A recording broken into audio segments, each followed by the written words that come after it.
Assalamualaikum warahmatullahi wabarakatuh. Nama saya Mumun Munayah dengan NIM 11920606060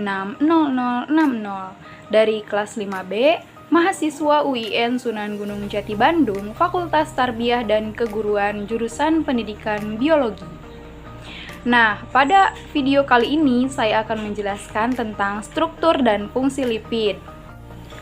Lipid merupakan sumber nutrisi yang sangat penting bagi tubuh, bukan hanya karena pembakarannya menghasilkan jumlah energi yang sangat tinggi, tapi juga karena peran dan melarutkan vitamin yang hanya larut dalam lemak, dan juga kandungan asam lemak esensial dalam lemak.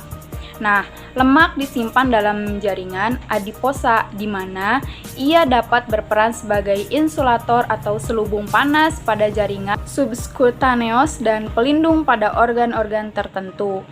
Nah, lipid juga merupakan kelompok makromolekul dengan jenis senyawa yang beragam. Termasuk di dalam kelompok lipid adalah lemak, minyak steroid, dan MAX. Berbagai senyawa dikategorikan ke dalam kelompok lipid bukan karena kemiripan struktur kimianya saja, tetapi karena kemiripan sifat fisik. Yang pertama, sukar larut dalam air, dan yang kedua, larutan dalam pelarut nonpolar seperti ether dan kloroform. Nah, penyusun utama lipid adalah trigliserida, yaitu ester gliserol, dan 3 asam lemak yang bisa beragam jenisnya. Selain itu, definisi lipid tidak secara spesifik mengacu pada 2 struktur molekul dengan ciri khas tertentu seperti karbohidrat dan 2 protein. Nah, meskipun lipid secara umum didefinisikan sebagai komponen yang mudah larut pada pelarut organik dan cenderung nonpolar seperti etanol, ether, dan kloroform. Namun, terdapat beberapa golongan lipid yang larut pada pelarut polar. Nah, selain itu, asam lemak penyusun lipida ada 2 macam, yaitu asam lemak jenuh dan asam lemak tak jenuh. Asam lemak tidak jenuh molekulnya mempunyai ikatan rangkap pada rantai karbonnya, sedangkan halogen dapat bereaksi secepat dengan atom C pada rantai dan ikatan tidak jenuh peristiwa adisi. Nah, kemudian ada fungsi lipid. Di sini fungsi lipid itu ada 3. Yang pertama, sebagai penyusun struktur membran sel. Dalam hal ini, lipid berperan sebagai barrier untuk sel dan mengatur aliran material-material. Yang kedua, sebagai cadangan energi, penyimpanan makanan dan transport. Nah, lipid disimpan sebagai jaringan adipose. Dan yang ketiga, sebagai hormon dan vitamin. Klasifikasi lipid. Lipid dikelompokkan menjadi lipid sederhana dan lipid kompleks. Nah, lipid sederhana adalah ester dari asam lemak dengan berbagai jenis alkohol. Sedangkan lipid sederhana dibedakan menjadi lemak atau fat, minyak atau oil, dan lilin atau wax.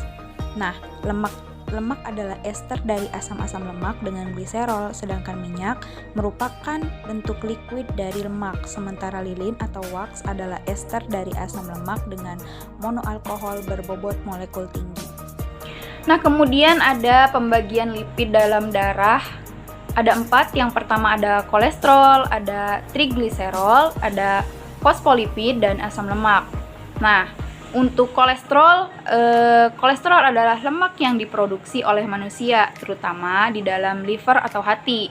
Dari segi kimia, kolesterol merupakan senyawa lemak kompleks yang dihasilkan oleh tubuh dengan berbagai macam fungsi, di antaranya membuat hormon seks, vitamin D, dan untuk membuat garam empedu yang membantu usus untuk menyerap lemak.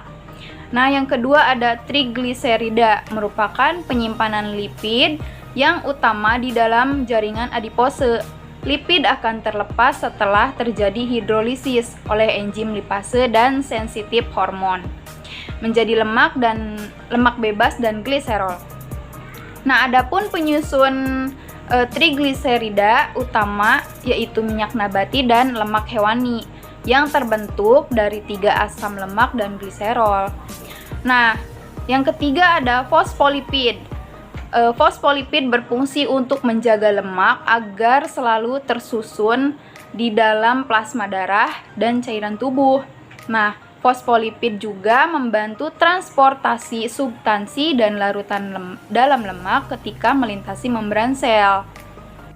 Kemudian ada asam lemak. Lemak yang terdapat di dalam makanan terdiri dari berbagai jenis asam lemak, yaitu asam lemak jenuh dan asam lemak tidak jenuh. Nah, selanjutnya ada perbedaan kolesterol dan trigliserida. Kolesterol dan trigliserida adalah dua zat lemak yang paling banyak ditemukan di dalam tubuh tentunya.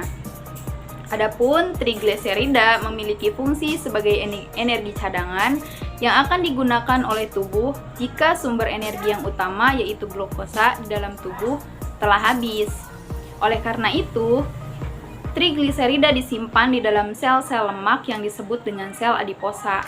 Sel-sel tersebut berkumpul membuat sebuah jaringan yang juga disebut sebagai jaringan adiposa.